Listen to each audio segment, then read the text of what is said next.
So hey guys, welcome back to our channel. तो guys, आज के वीडियो में हम लोग देखने वाले हैं class 4 social science half yearly exam का क्वेश्चन पेपर। ये जो क्वेश्चन पेपर है काफ़ी ज़्यादा इंपॉर्टेंट क्वेश्चन पेपर था। तो मैंने इस वीडियो में जो है पूरा सोल्यूशन वीडियो भी डाल रखा है, ठीक है। तो आप लोग वीडियो को शुरू से लेकर लास्ट तक जरूर से देखना है। चैनल पे नए हैं तो यार फटाक से सब्सक्राइब कर दो और नीचे जो लाइक कमेंट से ठोकना बिल्कुल भी मत भूलना। इस वीडियो पे लाइक एम मैं रख रहा हूँ टोटल 50 लाइक्स का। होप्स तो कि आप लोग कर दोगे और वीडियो को स्किप बिल्कुल भी मत करना, ठीक है। तो without time wasting let's get started.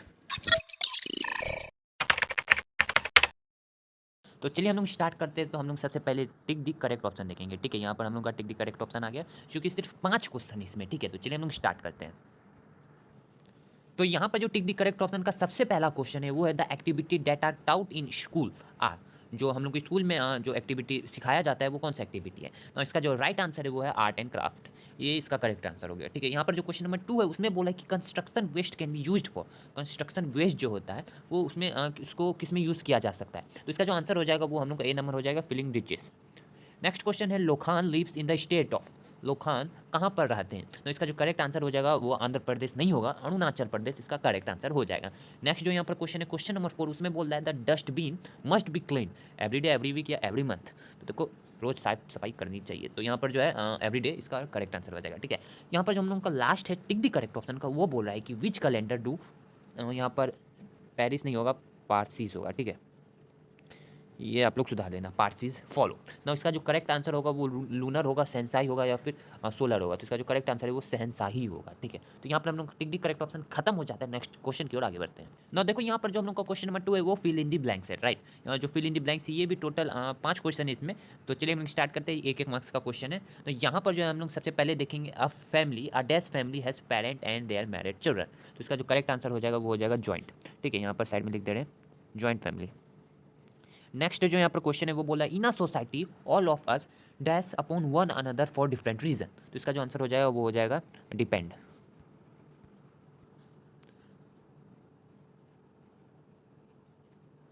ये हो गया हम लोग का next question, the Quran comes into existence during the month of. तो इसका जो आंसर हो जाएगा वो हो जाएगा रमदान या फिर रमादान, ठीक है। उसके बाद जो हम लोग का नेक्स्ट क्वेश्चन है sunlight keeps the dash away. तो इसका हो जाएगा जम्प्स। इसका करेक्ट आंसर हो जाएगा। नेक्स्ट क्वेश्चन है हम लोग का, एक और क्वेश्चन यहाँ पर बचा है तो उसको भी हम लोग जल्दी से देख लेते हैं।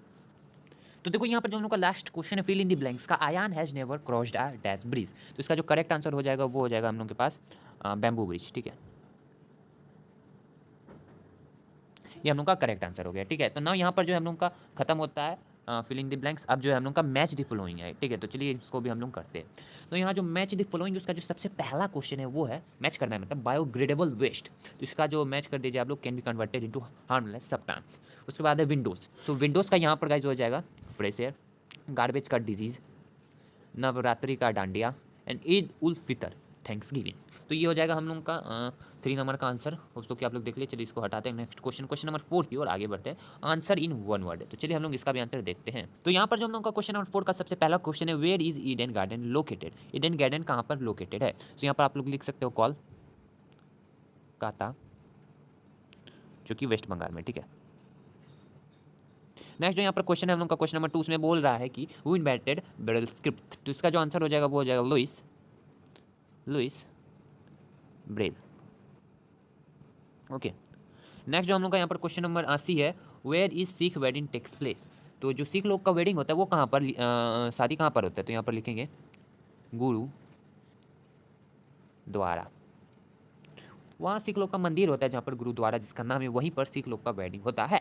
नेक्स्ट जो क्वेश्चन है हम लोग का Onam mark the home coming of which king. तो यहाँ पर किंग लिखेंगे। तो यहाँ पर जो आंसर है वो लिखेंगे किंग बाहुबली, सॉरी महाबली, बाहुबली नहीं, महाबली। नेक्स्ट जो यहाँ पर हम लोग का क्वेश्चन है क्वेश्चन नंबर ई, जो हम लोग का लास्ट है वन वर्ड का, which type of bridge use short cable attached two pillars. तो इसका जो करेक्ट आंसर है वो हो जाएगा cable cable stayed bridge. Cable stayed bridge जो है इसका करेक्ट आंसर हो जाएगा। आप लोग देख लो। नेक्स्ट क्वेश्चन की ओर हम लोग आगे बढ़ते हैं जो कि आंसर इन ब्रीफ है। तो चलिए हम लोग इसका आंसर देखते हैं। तो देखो हम लोग अब सॉल्व करेंगे क्वेश्चन नंबर 5। क्वेश्चन नंबर 5 जो है आंसर इन ब्रीफ है, मीन्स छोटा सा आंसर होगा। यहाँ पर जो हम लोग का सबसे पहला क्वेश्चन है वो बोल रहा है कि नेम 2 टाइप्स ऑफ फैमिली। कोई भी 2 प्रकार की फैमिली का नाम लिखिए। तो सभी को पता होगा हम लोग जो 2 टाइप के फैमिली होते हैं हमारे यहाँ वो होते हैं joint and new nuclear family. So ये हम लोग का पहला आंसर हो जाएगा जो कि है जॉइंट एंड न्यूक्लियर फैमिली। ये हो गया। दूसरा क्वेश्चन जो है, चलिए उसकी ओर थोड़ा सा नजर घुमा लेते हैं। दूसरा क्वेश्चन बोला है व्हाट इज साइन लैंग्वेजेस। यहाँ पर देख लो सभी जो है 2-2 मार्क्स के क्वेश्चन है, ठीक है। तो यहाँ पर दूसरा क्वेश्चन है साइन लैंग्वेजेस क्या होते हैं। तो चलिए हम लोग इसका आंसर देखते हैं अच्छी तरीके से। तो देखो यहाँ पर 5 का जो बी नंबर है उसका क्वेश्चन का आंसर क्या है। Sign languages is a manner of communication using hand gestures and facial expression. तो छोटा सा आंसर है, लिख लेना। नेक्स्ट क्वेश्चन की ओर फटाक से आगे बढ़ते हैं। नो यहाँ पर जो हम लोग का क्वेश्चन नंबर 5 का सी क्वेश्चन है what is a bridge. Bridge क्या होता है, तो चलिए हम लोग इसका आंसर देखते हैं।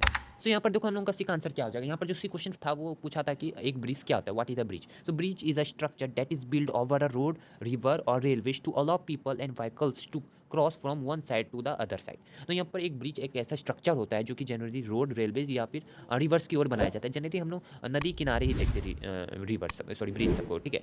ये सब क्यों बनाया जाता है, ताकि पीपल एक साइड से दूसरे साइड जा सके इजिली अपने व्हीकल्स लेके या फिर अपने पैर से, ठीक है। तो ये हम लोग का सी का आंसर हो जाएगा। नेक्स्ट क्वेश्चन की ओर आगे बढ़ते हैं। ना यहाँ पर जो हम लोग का क्वेश्चन नंबर 5 का डी है वो बोल रहा है कि what is the benefit of recycling. Recycling का क्या बेनिफिट है। और 5 का ई नंबर बोला है व्हाट इज ऑक्यूपेशन। तो चलिए हम लोग दोनों का आंसर एक साथ देखते हैं। तो ये देखो डी का आंसर यहाँ पर सिर्फ आपको 2 पॉइंट लिखना है। यहाँ पर टोटल 4-5 पॉइंट है, बट आपको सिर्फ 2 पॉइंट लिखना है, ठीक है, क्योंकि ये सिर्फ 2 मार्क्स का है। आगे हम लोग जब पढ़ेंगे तो थोड़ा ज़्यादा मार्क्स का सेम यही क्वेश्चन है, उसमें हम लोग थोड़ा और डिटेल्स में लिखेंगे। यहाँ पर सिर्फ आपको 2 पॉइंट कोई भी आपको जो छोटा लगे चूज करके लिख सकते हो, ठीक है। जिस तरह यहाँ पर एक पॉइंट है recycling prevent pollution. Means recycling से जो होता है प्रदूषण से जो है प्रिवेंट किया जा सकता है, ठीक है। मतलब प्रदूषण को प्रिवेंट किया जा सकता है रिसाइकलिंग से। Recycling conserve natural resources. Recycling से क्या होता है, आप एक ही चीज़ को दोबारा यूज़ करते हैं, जिससे जो आपका नेचुरल रिसोर्सेज है, जिस तरह आपका कोल, पेट्रोलियम, ये सब नेचुरल रिसोर्सेज है, ठीक है। इसको वापस हम लोग सेव कर सकते हैं, वापस इसको यूज़ करके इसको हम लोग सेव कर सकते हैं। सिर्फ 2 पॉइंट लिखना है, हम लोग आगे बढ़ते हैं, ठीक है।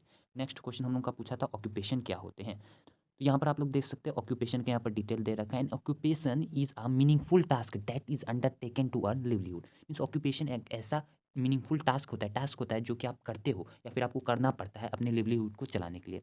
मीन्स अगर अपना आप लिवलीहुड कमाना चाहते हो, मीन्स अपना प्रति रोज़ का जो आपका जीवन है उसको आप जिंदा रखना चाहते हो, तो आपको ऑक्यूपेशन करना होता है। पेट के लिए ऑक्यूपेशन करना होता है, किसी के लिए भी ऑक्यूपेशन करना होता है, बट ऑक्यूपेशन करना होता है। और ये रहा हम लोग ऑक्यूपेशन का डेफिनेशन। आगे बढ़ते हैं। नौ जरा यहाँ पर देखो, यहाँ पर जो क्वेश्चन नंबर 6 है उसमें क्या बोले, डिफ्रेंशिएट करना है, ठीक है। डिफ्रेंशिएट बिटवीन, यहाँ जो हम लोग का 2 है, ये टोटल 10 मार्क्स का क्वेश्चन है, क्योंकि एक क्वेश्चन 5 मार्क्स का है। तो यहाँ पर टोटल 2 क्वेश्चन है। पहला हम लोग को बोला बायोग्रेडेबल एंड नॉन बायोग्रेडेबल, इसके बीच में हमको डिफरेंस करना है, डिफ्रेंशिएट करना है। दूसरा जॉइंट फैमिली और न्यूक्लियर फैमिली, इन दोनों के बीच में भी हमको डिफरेंशिएट करना है, ठीक है। तो दोनों हम लोग देखेंगे एक एक करके। चलिए इसका आंसर देखते हैं। तो यहाँ पर आप लोग देख सकते हो हम लोग का जो सबसे पहला क्वेश्चन था कि बायोग्रेडेबल और नॉन बायोग्रेडेबल सब्सटेंस के बीच में आपको डिफरेंशिएट करना है। तो यहाँ पर आप लोग देख सकते हो कि 1 2 3 1 2 3 4 5 6 पॉइंट्स दे रखा है, ठीक है। तो आप कोई भी 5 पॉइंट लिख सकते हो, ठीक है, काफ़ी है, या फिर 4 पॉइंट भी लिखोगे तो चलेगा। बस आपको डिफरेंशिएट कर देना है इन दोनों के बीच में। तो यहाँ पर दे रखा है, मैं इससे ज़्यादा नहीं समझाऊंगा, ये सब आपको आता होगा। नेक्स्ट क्वेश्चन जो था हम लोग उसकी ओर आगे बढ़ेंगे। दूसरा क्वेश्चन हमारा पूछ रहा था कि जॉइंट फैमिली और न्यूक्लियर फैमिली के बारे में डिफरेंशिएट करना है, ठीक है। यहाँ आपको जो है 1 2 3 4 5 पाँचों आपको यहाँ पर मिल जाएंगे। 5 पॉइंट है जो कि इसको डिफरेंशिएट करे। सबसे पहला डेफिनेशन इसको डिफरेंशिएट करेगा, फिर सिनोनिम्स टर्म्स इसे डिफरेंशिएट करेंगे, मीन्स जॉइंट फैमिली का और क्या नाम होता है। उसके बाद फ्लो ऑफ इनकम, उनका कितना इनकम होता है, मेंबर्स कितने होते हैं, और इमोशंस क्या होता है, ठीक है। तो यहाँ पर आप लोग इसमें से अगर 4 भी पॉइंट लिख देते हो तो काफ़ी है, इतना आपको नहीं लिखना है। या फिर आपका बुक में जो अच्छा से डेफिनेशन दे रखा है उसको भी आप लोग लिख सकते हो, ठीक है। ये टोटल 5 मार्क्स का था, तो आपको 5 पॉइंट्स लिखना होगा, ठीक है, उससे कम नहीं लिखिएगा। तो हम लोग नेक्स्ट क्वेश्चन जो था उसके और आगे बढ़ेंगे। नो यहाँ पर देखो, यहाँ पर जो हम लोग का क्वेश्चन नंबर 7 है उसमें answer the following. Answer the following, यहाँ पर एक क्वेश्चन टोटल 5 मार्क्स का, और हमको सिर्फ 4 क्वेश्चन का यहाँ पर आंसर देना है, क्योंकि एनी फोर्थ दे रखा है, ठीक है। तो ऐसा मत समझिएगा 5 क्वेश्चन लिख देंगे तो हमको पाँचों का मार्क्स मिल जाएगा, नहीं। आपका शुरू से 1 2 3 4 जो आपने आंसर कॉपी में लिखा होगा सिर्फ वही चेक होगा, ठीक है। आप ये दोनों लिख के अपना टाइम बर्बाद मत कीजिएगा, उसमें आपको एक्स्ट्रा मार्क्स नहीं मिलने वाला। हम लोग शुरू का 4 1 2 3 4 ये चारों का आंसर, क्वेश्चन का आंसर देख लेंगे, ठीक है। और बाकी जो है ये 2 आप लोग छोड़ दीजिए, क्योंकि यहाँ पर सिर्फ एनी फोर बोल रहा है। तो चलिए हम लोग इसका आंसर देखते हैं ना। यहाँ पर देखो हम लोग का क्वेश्चन 7 का जो सबसे पहला क्वेश्चन पूछा वो पूछा है mention any 3 important feature of Navratri celebration. तो चलिए हम लोग इसका आंसर देखते हैं। तो देखो इसका आंसर क्या है, Navratri is celebrated for 10 days. So Navratri जो होता है 10 दिन के लिए सेलिब्रेट किया जाता है। Navratri is the sign of victory of good over evil. The period is considered as an auspicious time to start new ventures. So Navratri 10 दिन के लिए सेलिब्रेट किया जाता है, और ऐसा माना जाता है कि ये ऐसा दिन था जहाँ पर बुराई के ऊपर अच्छाई की जीत हुई थी। तो आप लोग इस तरह बना के लिख सकते हैं। यहाँ पर हम लोग का पहला नंबर क्वेश्चन खत्म होता है। जो दूसरा क्वेश्चन उसके और हम लोग आगे बढ़ते हैं। नो यहाँ पर देखो क्वेश्चन नंबर बी क्या बोला है, mention two method of waste disposal. तो हम लोगों को मेथड्स बताने हैं वेस्ट डिस्पोजल को, मीन्स वेस्ट को कैसे अच्छी तरह से डिस्पोज किया जाए। Which one is the best in your opinion, और दोनों में से आपको कौन सा सबसे बेस्ट ओपिनियन लगता है, आप अपना ओपिनियन दे सकते हैं। तो हम लोग इसका आंसर देखते हैं। तो देखो इसका आंसर क्या है, हम लोग को दो ऐसा मेथड बताना था वेस्ट डिस्पोजल का। तो देखो यहाँ पर सबसे पहला क्या है, recycling of waste, means recycle कर सकते हैं वेस्ट थिंग्स का, ठीक है। और यहाँ पर जो दूसरा है वो है landfill of waste, means आप एक गड्ढा बना दो और उसमें जितना भी कचरा है सबको फेंक के गड्ढा को बंद कर दो, ठीक है। तो ऐसा ये मेथड यूज़ किया जाता है वेस्ट डिस्पोजल के लिए, ठीक है। कचरा को आप लोग यहाँ फेंक दो और ये फिर वेस्ट डिस्पोज हो जाएगा, फिर वो आप खाद के ऐसा बन सकता है, ठीक है। यहाँ पर हम लोग का उसके बाद बताना था कि दोनों में से कौन सा मेथड, मीन्स ये और ये, इन दोनों में से कौन सा मेथड सबसे अच्छा है। तो यहाँ पर देखो उसका आंसर क्या है, the best method of waste disposal is recycling the waste material, means पहला वाला सबको अच्छा लग रहा है, क्या कर सकते हैं, because by recycling the waste we can reuse the things and reduce the amount of waste. क्योंकि रिसाइकलिंग अगर हम लोग करेंगे तो हम लोग जो बेकार पड़ा है उसको हम लोग वापस रीयूज़ कर सकते हैं, और जो वेस्ट का जो अमाउंट है उसको भी हम लोग घटा सकते हैं। तो ये हम लोग का इसका आंसर हो गया। नेक्स्ट क्वेश्चन की ओर आगे बढ़ते हैं। तो यहाँ पर हम लोग का नेक्स्ट क्वेश्चन क्या बोला है, क्वेश्चन नंबर 7 का सी, कि what are the benefits of recycling, recycling करने के क्या क्या बेनिफिट्स होते हैं। तो चलो हम लोग इसका आंसर देखते हैं। तो देखो क्वेश्चन नंबर 7 का सी का आंसर, तो यहाँ पर आपको बोला था कोई 5 पॉइंट्स लिखने का रिसाइकलिंग का, तो यहाँ पर हम लोग को एग्जैक्ट 5 पॉइंट्स है क्या क्या है, तो चलो देखते हैं। यहाँ पर जो सबसे पहला पॉइंट है वो बोला recycling reduce waste send to landfills and incinerators, means जो रिसाइकलिंग करते हैं वो क्या करते हैं, उसको लैंडफिल्स मीन्स जितना मैंने अभी आपको बताया, गड्ढा बना के उसके खोद के गड्ढा खोद के उसके अंदर जो है वेस्ट मटेरियल डाल देते हैं। और दूसरा इंसिनरेटर्स, मीन्स ये एक ऐसा मशीन होता है जो कूड़ा कचरा सबको जला के भस्म कर देता है, ठीक है। ये हो गया हम लोग का पहला point. Recycling prevent pollution, recycling conserve natural resource, recycling conserve energy, recycling create jobs producing economic benefits. ये सब तो समझते 4 पॉइंट आपका बुक में भी दिया है, ठीक है। तो नेक्स्ट क्वेश्चन की ओर हम लोग आगे बढ़ते हैं।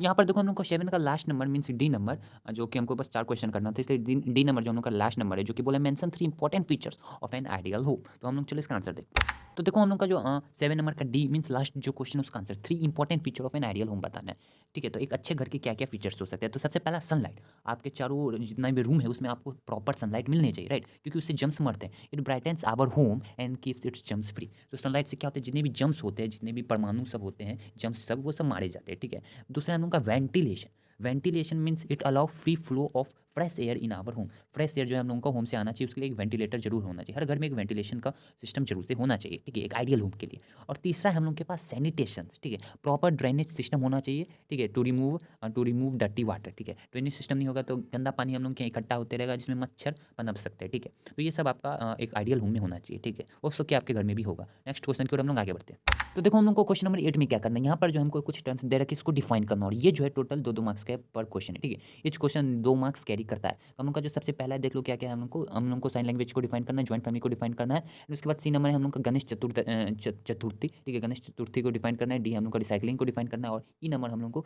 इंटेलेक्चुअल लेवल को भी डिफाइन करना है, ठीक है। तो यहाँ पर टोटल 1 2 3 4 5 क्वेश्चन है जो कि टोटल 10 मार्क्स के है। तो फटाक से इसको डिफाइन करते हैं। तो क्वेश्चन नंबर 8 का हम लोग चलो आंसर देखते हैं। हम लोग का सबसे पहला टर्म था sign language. So sign language is a manner of communication using hand gestures and facial expression. तो साइन लैंग्वेज का यूज़ हम लोग पहले भी देख चुके हैं, इससे पहले भी इसको डिफाइन करने आया था। उसके बाद जो हम लोग का बी था वो था जॉइंट फैमिली। जॉइंट फैमिली क्या होता है, so a joint family is one in which grandparent uncle aunts and cousin all live in the same house. तो इसको हम लोग जॉइंट फैमिली कहते हैं। सो ये हो गया। नेक्स्ट हम लोग आगे बढ़ते हैं। सो हम लोग के पास जो तीसरा था वो था गणेश चतुर्थी, ठीक है। यहाँ पर थी होगा 10 ही लिखा गया क्योंकि बार बार हम ये बोले, ठीक है। So Ganesh Chaturthi is a Hindu festival celebrating the birth of lord Ganesh, also called Vighnaharta और विनायक। तो ये हो गया हम लोग का गणेश चतुर्थी का डेफिनेशन। एक करके हम लोग सभी चीज़ को डिफाइन करेंगे। नेक्स्ट जो हम लोग के पास रिसाइकलिंग, इसको हम लोग पहले भी डिफाइन कर चुके हैं। So recycling can be defined as the conservation of waste material into useful material. So recycling का कहने का ये मतलब होता है जो कि वेस्ट मटेरियल है उसको हम लोग यूजफुल मटेरियल में बदल सकें, इसी को हम लोग रिसाइकलिंग कहेंगे। नेक्स्ट जो हम लोग का इंटेलेक्चुअल लेवल क्या होता है, so a person who enjoys mental activity and has highly developed tastes in art literature etcetera. So एक ऐसा पर्सन जो कि कोई एक पर्टिकुलर फील्ड में काफ़ी ज़्यादा अच्छा जानता है, या फिर आर्ट लिटरेचर आर्थमेटिक्स किसी में भी बहुत ज़्यादा अच्छा उसका नॉलेज है, तो उसको हम लोग उस फील्ड का महान आदमी बोलेंगे, ठीक है। जो भी बोलना है बोले, उसको हम लोग इंटेलेक्चुअल लेवल बोलते हैं, ठीक है। नेक्स्ट क्वेश्चन पर हम लोग आगे बढ़ते हैं। तो यहाँ पर जो हम लोग का क्वेश्चन नंबर 9, उसमें हम लोग को क्या करना है, पॉलिटिकल मैप ऑफ इंडिया में सबको लोकेट करना है, ठीक है। तो ये जो हम लोग नेक्स्ट वीडियो में कभी और देखेंगे, ये जो है ये क्वेश्चन है, और यहाँ पर एक और क्वेश्चन है। ये देखो यहाँ पर जो हम लोग का वीडियो यहाँ पर एंड हो जाता है, ठीक है। यहाँ पे भी वही करना। और नेक्स्ट नंबर में जो हम लोग का name and diagram of temporary house, ठीक है, draw and name the diagram of the temporary house, और name and draw the diagram of an indoor game. तो ये जो डायग्राम और मैप स्किल हम लोग इसको किसी नेक्स्ट वीडियो में देखेंगे। इस वीडियो को यहाँ पर हम लोग एंड करते हैं, ठीक है। मिलते हैं इसके नेक्स्ट वीडियो के अंदर किसी नए टॉपिक के साथ। अगर आपने चैनल को सब्सक्राइब नहीं किया तो कर लेना, चैनल ने सब्सक्राइब करके लाइक का जो बटन उसके भी ठोक देना, ठीक है। मिलते हैं इसके नेक्स्ट वीडियो में किसी नए टॉपिक के साथ। टिल देन जय हिंद, जय भारत एंड बाय बाय।